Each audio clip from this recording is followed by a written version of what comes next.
നമസ്കാരം, തേടൈ ന്യൂസിലേക്ക് സ്വാഗതം. 1950-ൽ ഫിഫ ബൂട്ട് നിർബന്ധമാക്കിയതുകൊണ്ടാണ് ഇന്ത്യ ലോകകപ്പിൽ കളിക്കാതിരുന്നത്. ഇന്ത്യൻ ഫുട്ബോളിനെ കുറിച്ച് ഏറ്റവും കൂടുതൽ പ്രചരിക്കപ്പെടുന്ന കഥകളിലൊന്നാണിത്.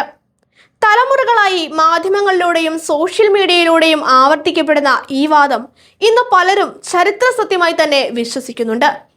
പക്ഷേ അത് വാസ്തവമല്ല എന്ന് ചരിത്രം തന്നെ വെളിപ്പെടുത്തുന്നുമുണ്ട്. 1950-ലെ ബ്രസീൽ ലോകകപ്പിലേക്ക് ഇന്ത്യ യോഗ്യത നേടിയത് യോഗ്യതാ മത്സരങ്ങൾ വിജയിച്ചതുകൊണ്ടായിരുന്നില്ല. ഏഷ്യൻ മേഖലയിലുണ്ടായിരുന്ന ബർമയും ഫിലിപ്പീൻസും പിന്മാറിയതോടെയാണ് ഇന്ത്യക്ക് നേരിട്ട് ലോകകപ്പിലേക്ക് അവസരം ലഭിക്കുന്നത്. ചരിത്രത്തിൽ ആദ്യമായും അവസാനമായും ഇന്ത്യ ലോകകപ്പിന് യോഗ്യത നേടിയ നിമിഷം അതായിരുന്നു. അതിനുശേഷമാണ് ഇന്നും പ്രചരിക്കുന്ന നഗ്നപാത മിത്ത് രൂപം കൊള്ളുന്നത്. ഫിഫ ബൂട്ട് നിർബന്ധമാക്കിയതിനാലാണ് ഇന്ത്യ കളിക്കുവാൻ വിസമ്മതിച്ചത് എന്നതായിരുന്നു ആ കഥ. എന്നാൽ യാഥാർത്ഥ്യം മറ്റൊന്നാണ്. ഫുട്ബോൾ മത്സരങ്ങളിൽ ബൂട്ട് നിർബന്ധമാക്കുന്ന നിയമം ഫിഫ ഔദ്യോഗികമായി കൊണ്ടുവന്നത് 1953-ലാണ്. ഇന്ത്യ ലോകകപ്പിൽ നിന്ന് പിന്മാറിയത് 1950-ലും. അതായത് ഈ രണ്ട് സംഭവങ്ങളും തമ്മിൽ നേരിട്ട് ബന്ധിപ്പിക്കുവാൻ ചരിത്രപരമായ അടിസ്ഥാനമൊന്നും തന്നെയില്ല. ഇതിന് മറ്റൊരു തെളിവും ചരിത്രത്തിലുണ്ട്.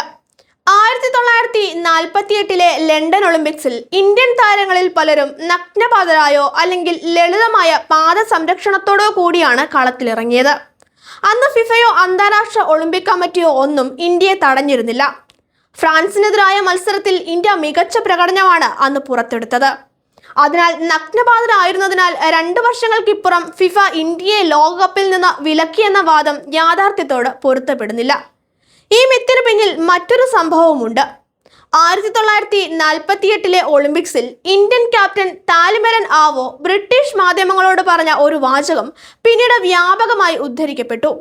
"ഞങ്ങൾ ഇന്ത്യയിൽ കളിക്കുന്നത് ഫുട്ബോളാണ്, നിങ്ങൾ ഇവിടെ കളിക്കുന്നത് ബൂട്ട്ബോളും" എന്നതായിരുന്നു ആ വാചകങ്ങൾ. ഇന്ത്യൻ താരങ്ങളുടെ ആത്മവിശ്വാസം പ്രകടിപ്പിക്കുവാനായിരുന്നു ആ വാക്കുകൾ. എന്നാൽ പിന്നീട് അത് വളച്ചൊടിക്കപ്പെട്ട് ഇന്ത്യ ലോകകപ്പ് നഷ്ടപ്പെടുത്തുവാൻ കാരണം ബൂട്ടില്ലായ്മയാണ് എന്ന കഥയായി മാറുകയായിരുന്നു. എന്നാൽ ഈ പിന്മാറ്റത്തിന് ചരിത്രകാരന്മാരും ഗവേഷകരും ചൂണ്ടിക്കാണിക്കുന്ന പ്രധാന കാരണങ്ങൾ 4 എണ്ണമാണ്. ഒന്നാമത്തേത് സാമ്പത്തികമായ ബുദ്ധിമുട്ടായിരുന്നു. അന്ന് ബ്രസീലിലേക്കുള്ള ദീർഘയാത്രയ്ക്ക് വലിയ ചിലവുകൾ ഉണ്ടായിരുന്നു. രണ്ടാമത്തേത് ലോകകപ്പിന് അന്നത്തെ ഇന്ത്യൻ ഫുട്ബോൾ ഭരണകൂടം ആവശ്യമായ പ്രാധാന്യം നൽകിയിരുന്നില്ല.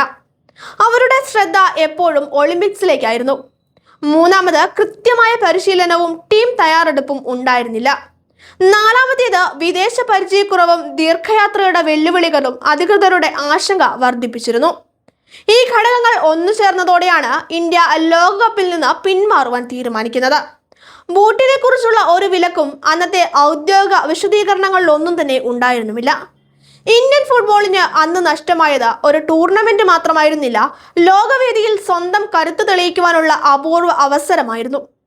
അന്നത്തെ ഇന്ത്യൻ ടീം ഏഷ്യയിലെ മികച്ച ടീമുകളിലൊന്നായി കണക്കാക്കപ്പെട്ടിരുന്നു. ആ അവസരം ഉപയോഗിച്ചിരുന്നുവെങ്കിൽ ഇന്ത്യൻ ഫുട്ബോളിന്റെ ചരിത്രം മറ്റൊരു വഴിയിലേക്കായിരിക്കും എന്ന വിലയിരുത്തൽ ഇന്നും ശക്തമാണ്. അതിനാൽ 1950-ലെ ലോകകപ്പിന്റെ കഥ വീണ്ടും പറയുമ്പോൾ ഒരു കാര്യം ഓർക്കണം. ഇന്ത്യ ലോകകപ്പ് നഷ്ടപ്പെടുത്തുന്നത് നഗ്നപാതരായിരുന്നതിനാലല്ല, മറിച്ച് സാമ്പത്തികമായ പരിമിതികളും ഭരണപരമായ തെറ്റായ തീരുമാനങ്ങളും ലോകകപ്പിന് വേണ്ടത്ര പ്രാധാന്യം നൽകാതിരുന്നതുമാണ് ആ ചരിത്ര നഷ്ടത്തിന് പിന്നിലെ യഥാർത്ഥ കാരണങ്ങൾ.